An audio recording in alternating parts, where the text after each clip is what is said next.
DXDC Radyoman Report. Walay nakita nga foul play ang kapulisan San Pedro Calambot sa kamatayon sa usa ka biyudo nga naila nga Antonio Susmina, 72 anyos man kini napalgan nga wa nay kinabuhi sulod sa iyang balay sa Poroca 12B St. John Bucana Barangay 76 ining syudad sa Davao.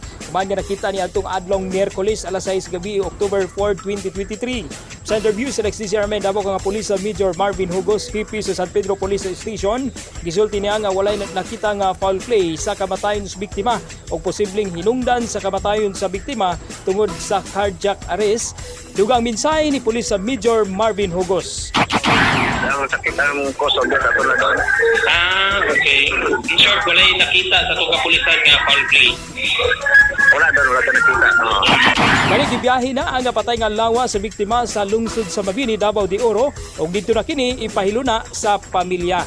Sumala usab sa mga silingan sa hinabi sa DXDC News Team si John Sagayno sa silingan sa biktima nga kining nga nisbitan nga biktima aduna kini gihambing usab nga balatian. Gikan sa Bucana, Barangay 76 ining syudad sa Davao, kasama mo sa balita ug serbisyo publiko Radyoman Don Pulayaw, Tatak RMN. Tatak RMN.